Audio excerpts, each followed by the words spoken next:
Good morning, Ka-Coffee, Luzon, Visayas at Mindanao. Kumusta po kayo? Mabilis ang development. Nagsalita na po ang Department of Justice patungkol sa kakahinatnanan ng warrant of arrest ni Bato de la Rosa. Sige, dito muna tayo sa truth of the matter, no?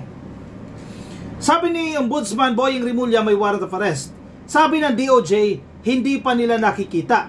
Pero once na makita nila yan, kailangan nilang mag-comply dito sa warrant of arrest. In short, hindi nila pwedeng tanggihan itong warrant of arrest ni Bato de la Rosa.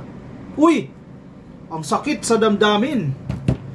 Sa madaling sabi, kapag nahuli si Bato de la Rosa, kulong. Makukulong. Hindi dito sa Pilipinas kundi sa ICC. Makakasama niya si Digong. Ano yung options na pinagpipilian? Dalawa. Department of Justice ang nagsasalita dito hindi si Panelo. Kasi si Panelo one-sided yan. Hindi si Harry Roque dahil one-sided din yan.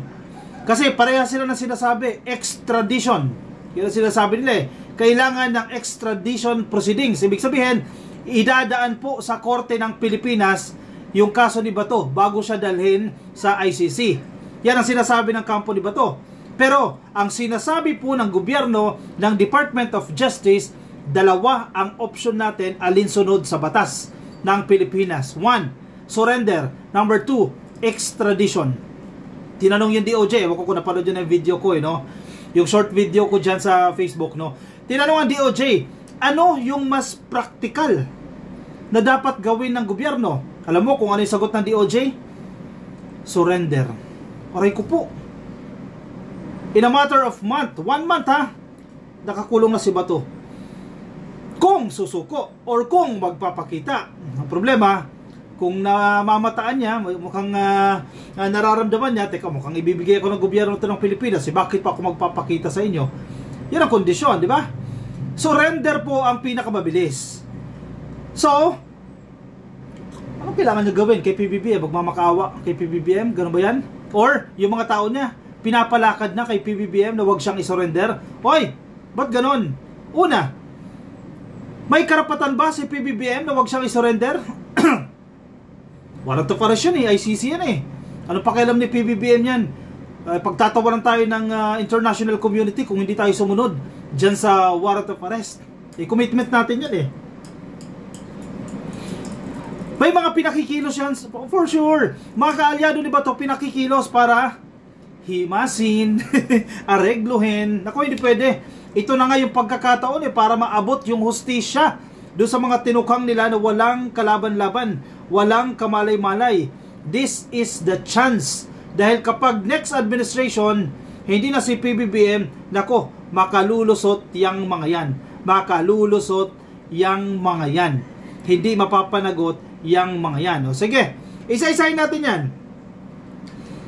Ewan ko kung napanood nyo yung press conference, no? Pero of course, nakita nyo na to si attorney, no? Siya po yung kanina, isa po sa panelist ng Department of Justice sa kanilang press conference.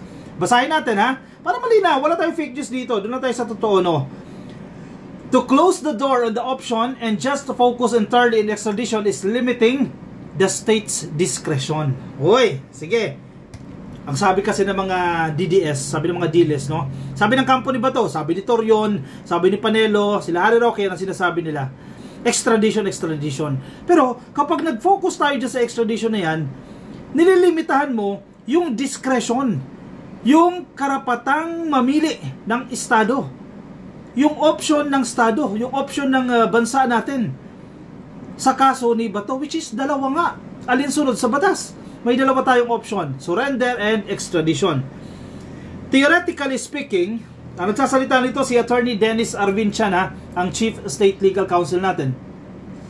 Theoretically speaking, the faster approach would be surrender. Diba? Ano ba yung pangarap natin? Kapag may krimen, gusto natin mabilis, maaksyonan. Mabilis, may makulong. Diba? Yan nga ang sinisigaw nyo Sa flood control, mga dili, sabi nyo walang nakukulong. Gusto nyo mabilis ang proseso. Ayun! Yung hinahanap nyo na mabilis na proseso, surrender. So kung iso-surrender si Bato, mas mabilis siyang mapapanagot, mas mabilis siyang makukulong. 'Di ba? Yan ang gusto nyo. Nagrereklamo kayo, walang nakukulong, ayan, may makukulong na. Dahil surrender yung proseso. Kaysa idaan mo pa yan sa extradition, naku po, sandamakmak na proseso ang dadaanan yan. Legal din naman ang surrender. Wala naman paglabag sa batas yan. Oy, aray ko po. Theoretically speaking, the faster approach would be surrender. Sabi po ni Chief State Legal Counsel Dennis Arvin Chan, because if we go through the extradition route, there will be a request for extradition coming in through the Department of Foreign Affairs. Again, kapag extradition niya, may requesting party, may estado, may bansa na nagre-request ng extradition. Ang ICC, hindi naman yan bansa eh. Sino magbibigay ng request? Sa DFA. Diba? Malinaw. Yon, ang proseso mahaba, may magre-request po, idadaan sa Department of Foreign Affairs. It will be transmitted to the DOJ for evaluation. Then, we will file it in the proper trial court. Diyos mio marimar. Napakahabang proseso ang dadaanan dito sa extradition. Ayaw ng mga dilis niyan. Dahil ang gusto ng mga dilis, ora-orada. To the point na kahit wala ng due process, gusto nila yan. O yan na. Ang hiling ninyo, dumating na. Gusto nyo ng mabilisan. Gusto nyo ng may makukulong agad. Ayan, surrender. So, ang hinihintay na lang natin, yung official na kopya o yung official copy ng warrant of arrest mula sa International Criminal Court na idadaan nila sa Interpol. At once na dumating na yan, aarestuin na si Bato at isosurrender. Yan ang practical na gawin. Pwede din naman extradition. Kaya lang ayaw ng mga DDS ang extradition. Dahil mahabang proseso yan. Diba? Yan ang gusto natin eh. Mabilis pong proseso, bakit paikot-ikutin pa natin yan? Illegal naman yan eh. Diba? Buti kung illegal yan. Legal po yan.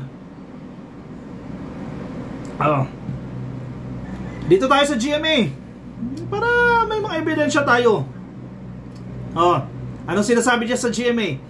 Philippines to carry out ICC arrest warrant if Bato is issued. Against Bato if issued. Again, hindi question yan ha. Malinaw na statement yan. Tutuparin ng gobyerno ng Pilipinas o susundin ng gobyerno ng Pilipinas ang warrant of arrest laban kay Bato kung lumabas yung opisyal na kopya. Or kahit hindi lang si Bato yan, kahit sino pa yan, kahit presidente, vice-presidente pa yan, dahil pananagutan po ng bansa natin yan. Yan po yung commitment ka-coffee ng Department of Justice. O nasa GMA. The Philippines will carry out an arrest warrant against Senator Bato de la Rosa if the International Criminal Court issues it.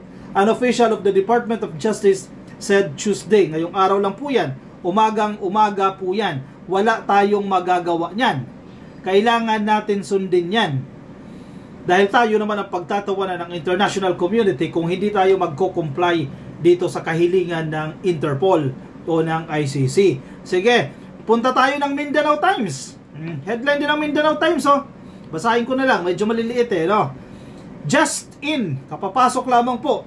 The Department of Justice said the Philippines must comply.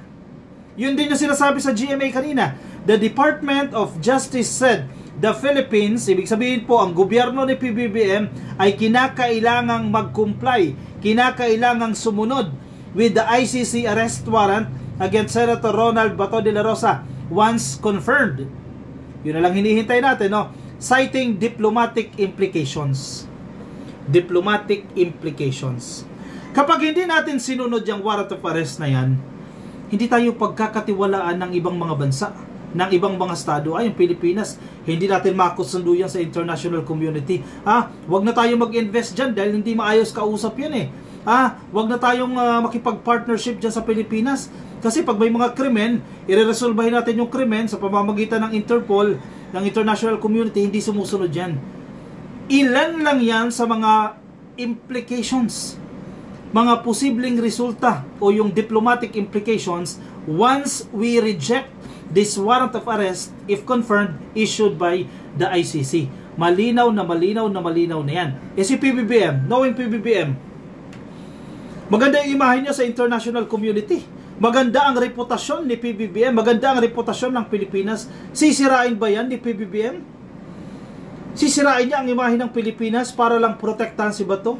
Hoy, hindi pwede yan. Hindi pwedeng mangyari yan under this administration. Masisira tayo. Paganda na nga ng paganda yung imahe natin eh. Sinisira lang ng mga dilis yan eh. Tapos sisirain pa ni PBBM. Hindi pwede yan. Dahil pananagutan po yan. Again, hindi lang ito usapin ng investment ha. Usapin ito ng human rights violations. Panahon ni Bato, panahon ni Digong, nakakulong na si Digong ngayon, marami po ang napaslang. Base sa tala, 30,000 Filipinos. Napaslang. Hindi nabigyan ng due process. Nanlaban. Inuulit-ulit ko ha, para tumatak sa isip ninyo ha. Napaslang, nanlaban. Kahit hawak na ng mga pulis, nanlaban. Kahit minor de edad, nanlaban. Kahit 75 years old, nanlaban. Dahil po sa tuktok hangyo at oplan tukhang ni Bato de la Rosa at ni Digong. At kinakailangan nilang pagbayaran yan. Dahil hanggang ngayon, nagdudusa yung mga pamilyang iniwan ng mga tinukhang nang hindi nabigyan ng due process. Hindi napanagot sa Pilipinas. Sabi nila, Ka-Coffee, gumagana naman yung justice system sa Pilipinas. Panahon ni Digong, kakasuhan mo si Bato? Imposible. Kahit walang kasalanan, kinulong eh. Diba? The DOJ noted that the state has two options. Again, extradition and surrender. Para tayo nag-aaral dito eh, no? Para kapag may nakaharap kang dilis, ipaliwanag mo sa kanya. Diyan sa comment section, pag may eng-eng dyan na nakikipaglaban pa rin, kailangan ng extradition, kailangan idaan sa local court yan, etc. Sabihin mo, DOJ na mismo ang nagsabi, dalawa po ang option natin. Surrender at extradition. Sa surrender, mas mabilis dyan. A matter of month, isusurrender mo lang, isusuko mo lang ang isang pugante o ang isang hinahanap o ang isang may warrant of arrest. Halimbawa si Bato, if issue ditong warrant of arrest. Ang extradition, kailangan litisin muna siya sa local court at medyo mahaba-habang proseso yan dahil kinakailangan may bansang magre-request ng extradition. Netherlands magre-request ng extradition? No! Hindi nila gagawin yan. Dahil hindi naman sa Netherlands ang ICC. Diyan na nakabase yan. Pero hindi yan hawak ng gobyerno ng the Netherlands. International community yan.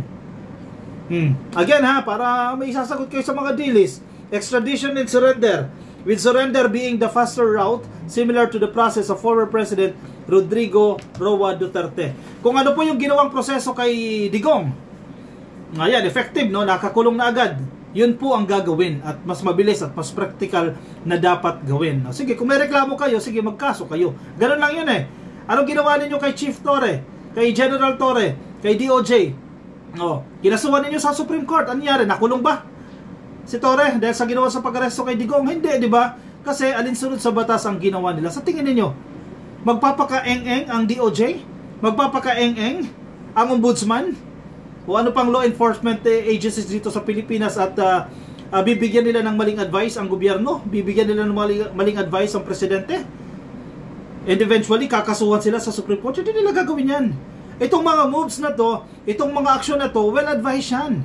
Malinaw na malinaw yan. Malinis na malinis yan. So, sisirain ba nila ang kanilang pangalan?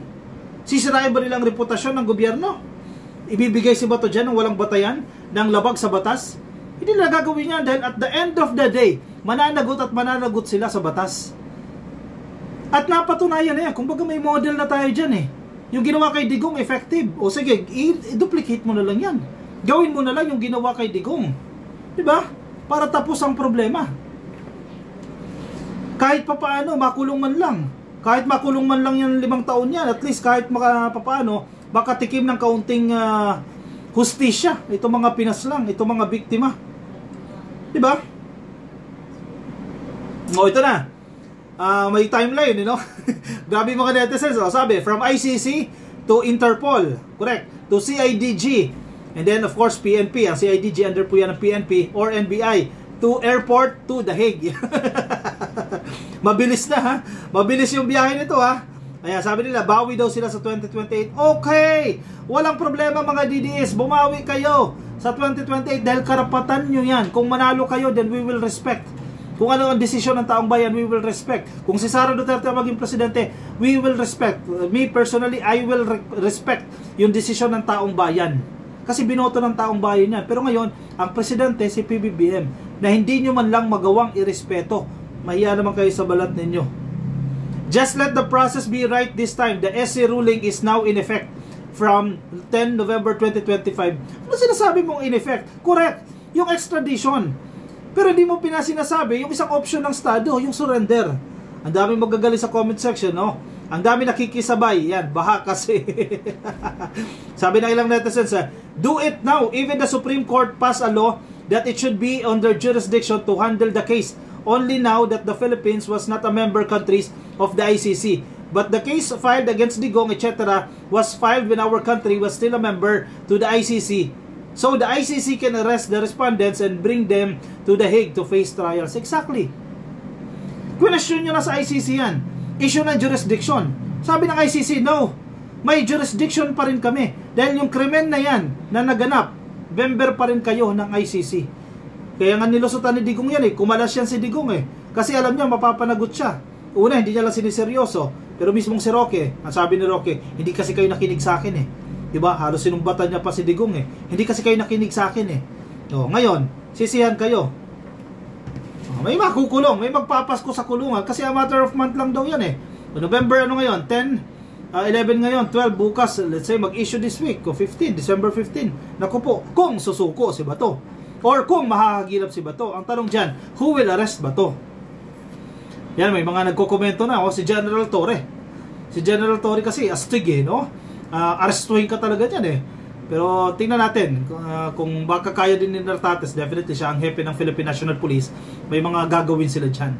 Anyway, tabayanan natin yan. Ang pinakahinihintay natin, yung official na copy ng warrant of arrest. But ang aking paninindigan dyan, hindi magsasalita si Boying Rimulya nang walang alam yan. Ombudsman yan. They have access to intel reports. Tapos sasabihin nila, walang warrant of arrest. Anyway, sige, bahala kayo dyan. Nasa sa inyo yan, kung maniniwala kayo o hindi, maganda, hindi kayo maniwala, you will all be surprised. Magbabalik ang session ng Senado, papasok kayo si Bato. Mamaya andyan yung mga pulis Anyway, I don't think na papasok yan. O siya, sige, i-komento ang inyong opinion, reaction dyan sa comment section para mabasa po yan ng iba natin mga ka-coffee. Yung mga nasa Facebook, please like and follow. Yung mga nasa YouTube, subscribe. TikTok, subscribe na rin po kayo. At magkita-kita tayo ka-coffee sa akin susunod na episode. Paalam po sa inyo, bye-bye.